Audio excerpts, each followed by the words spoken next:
Hello everyone, મારી ચેનલમાં તમારા બધાનું ખૂબ ખૂબ સ્વાગત છે. ડિફરન્ટ એવા બેકગ્રાઉન્ડની હારે મારો વિડીયો હું અત્યારે સ્ટાર્ટ કરી રહી છું. આઈ રિયલી હોપ તમે લોકોને બધાને ખૂબ જ સરસ લાગશે, થોડો પણ ગમે તો please do like, share and subscribe to my channel. આજે મંગળવાર છે અને હું અત્યારે ગઈ હતી પહેલાં મિશાની સ્કૂલમાં. તો આજે એકચ્યુઅલી એ લોકો ટીચર બનવાના હોય, અમારે સ્ટુડન્ટ બનવાનું એવું હતું. 1 કલાક સુધી સેશન ચાલ્યું, પણ મારે તો 1.5 કલાક જેવું થઈ ગયું હતું. તો બસ હું અત્યારે હવે ઘરે જાઉં છું ને. અહીંયા કંઈક રોડનું પણ કામ ચાલે છે, જોઈ શકો છો તમે. તો મેં વિચાર્યું ચાલો આજનો વિડીયો એટલી સ્ટાર્ટ કરી દઉં. જિજ્ઞાસ અમને એકચ્યુઅલી બંનેને ડ્રોપ કરીને જે ઓફિસ વયો ગયો હતો અને હવે હું ઘરે જઈશ. વળી પાછી હમણાં 12:15 થશે, વળી પાછી વોક કરીને આવીશું મિશાને તેડવા માટે. તો આજે મારે એવું ચાલવાનું છે. ચાલો વિડીયો એટલી સ્ટાર્ટ કરી. અને હવે મિશાને એકચ્યુઅલી ટ્યુઝડેના સ્વિમિંગ ક્લાસ પણ નથી હોતા, એના હવે હોય છે સન્ડેના, કારણ કે એનું લેવલ ચેન્જ થઈ ગયું છે. તો એના જે મિસ છે ને એ સન્ડે અવેલેબલ હોય છે અને એની યાર એકચ્યુઅલી વધારે કમ્ફર્ટેબલ છે. તો મેં વિચાર્યું કે ચલો હવે એની યાર અત્યારે એને કન્ટિન્યુ રાખીએ.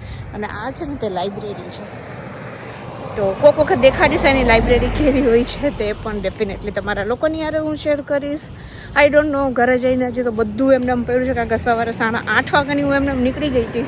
તો વિચારી શકો તમે, ચાના વાસણ ને બધું એમને એમ છે અત્યારે. તો થોડું ઘણું મેં કીધું ક્લીનઅપ કરી નાખું, પછી મેં કીધું પાછી આવીશ. ને તો પહેલાં વિચાર્યું હતું કે ક્યાંક મોલમાં વહી જાઉં. મેં કીધું થોડુંક હવે શું પાછું જ ઘરે જાય ને કંટાળો આવે. મેં કીધું વિચાર ચલો બધું બહુ કામ બાકી છે. રસોઈ બનાવીશ અને પછી પાછી મિશાને હું તેડવા પણ આવીશ. તો બસ એવું બધું રહેવાનું છે. તમારા લોકોનો હોળીનો પ્રોગ્રામ શું છે ડેફિનેટલી મને કહેજો, કહેવાનું ના ભૂલતા. આ છે આખી લાઇબ્રેરી છે. પહેલાં વિચાર્યું હતું અંદર જતી રહું એમ. મેં કીધું કલાક એક છે તો પછી છે ને એવું હોય કે ઘરના કામ છે ને તો બોલાવ્યા જ રાખે. બટ હવે હું ડિસાઈડ કરું છું કે લાઇબ્રેરીમાં શાંતિથી જઈને અને ટાઈમ સ્પેન્ડ કરવાનું.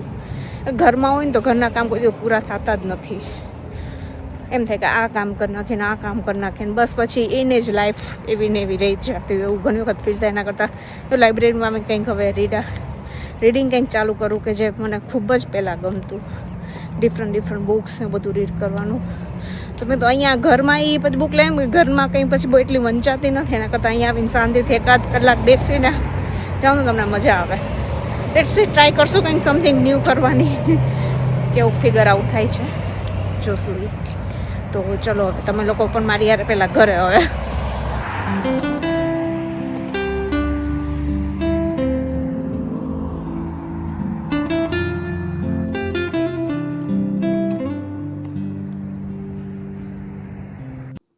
જોઈ શકો છો. ચટણી એકદમ સરસ રીતના રેડી થઈ ગઈ છે. લસણ, મરચું, મીઠું ને ખાંડ અને થોડુંક એવું પાણી નાખ્યું છે અત્યારે.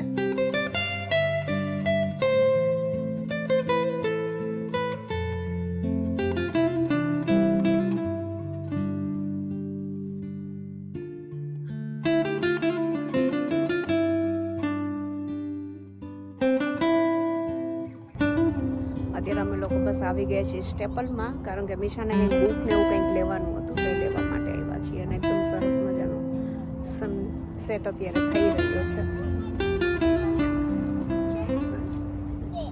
તો ઘરે બસ બધી દાબેલીની તૈયારી કરી નાખી છે, ખાલી બસ હવે શેકવાની બાકી છે. બસ દેટ્સ ઇટ.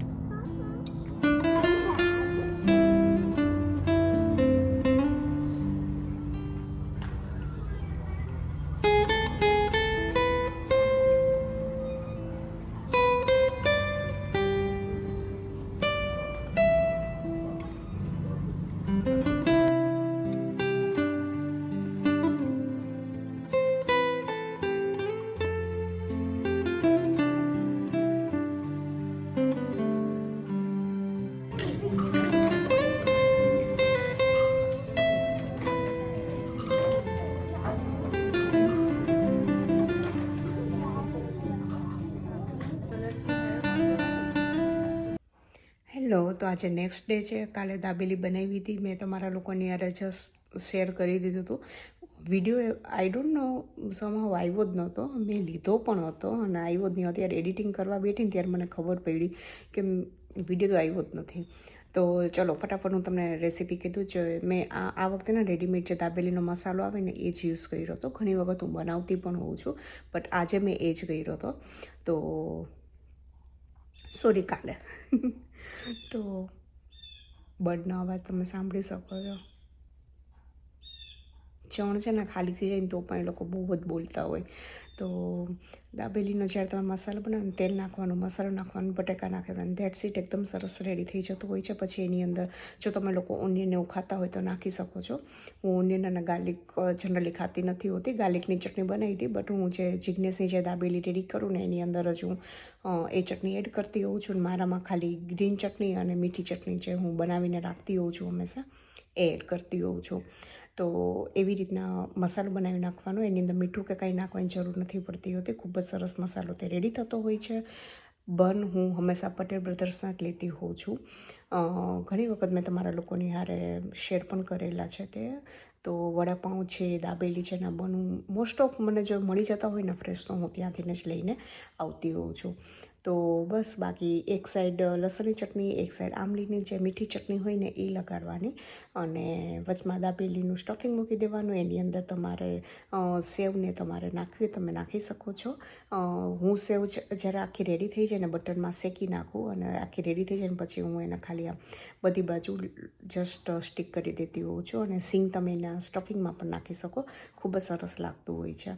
અને લસણની ચટણી છે ને આ જે મેં શેર કરી હતી ને એની અંદર મેં લસણ, મરચું, મીઠું, ચપટી કેવી ખાંડ નાખી હતી, પાણી નાખ્યું હતું. મારે દાબેલી માટે બનાવવાની હતી એના માટે. ડ્રાય ચટણી જે સ્ટોર કરતા હોય ને એ ચટણીની આખી બનાવવાની મેથડ થોડીક અલગ છે. આવી જ હોય પણ થોડીક અલગ છે. તો મારે હવે ખાલી થઈ જ ગઈ છે તો હું બનાવીશ ને ત્યારે એ પણ તમારા લોકોની હારે શેર કરીશ. કારણ કે એને સ્ટોર કરવાની છે, રાઈટ. તો આપણે એની અંદર પાણીનો યુઝ ન કરવાનો હોય. જ્યારે એ ચટણી રેડી હોય ને ત્યારે દાબેલીની ચટણીને ફટાફટ રેડી થઈ જાય. ખાલી એની અંદર તમારે પાણી જ મિક્સ કરવાનું રહેતું હોય છે. તો કેવું લાગ્યું તમને લોકોને વિડીયો મને જરૂરથી કહેજો. અને બસ બાકી સ્ટફિંગ અંદર દાબેલીની અંદર તમે પાઉં હોય ને એની અંદર ફિલ કરીને અને જસ્ટ એને શેકી નાખવાની. ફટાફટ રેડી થઈ જતું હોય છે. મેં તમારે સ્ટફિંગ તમારા ઘરે જો ગેસ્ટને એ આવવાના હોય ને તો તમે લોકોએ જો રેડી રાખ્યું હોય ને આગળના દિવસે તો થોડીક વાર 2 થી 3 કલાક પહેલાં બહાર કાઢી લેવાનું. એટલે એકદમ રૂમ ટેમ્પરેચર ઉપર પણ તે આવી જાય. અધરવાઇઝ તમે ન કાઢે તમે માઇક્રોવેવ કરવું હોય ને તો પણ તમે અહીંયા કરી શકો છો. તો પણ દાબેલી તમારે ખાલી સ્ટફ કરીને અને શેકવાની જ રહેશે. ખૂબ જ સરસ દાબેલી ઝડપથી ને રેડી થઈ જતી હોય છે. તો અહીંયા વાગ્યા છે જોઈ શકો છો. ટાઈમ પણ ચેન્જ થઈ ગયો છે હવે તો અને મીશા સૂતી છે, જિજ્ઞેસ ગયો છે ઓફિસે. તો વિચાર્યું ચલો વિડીયોને આપણે પૂરો કરી દઈએ ને તો પછી આ વિડીયો પાછો લોંગ થતો જશે.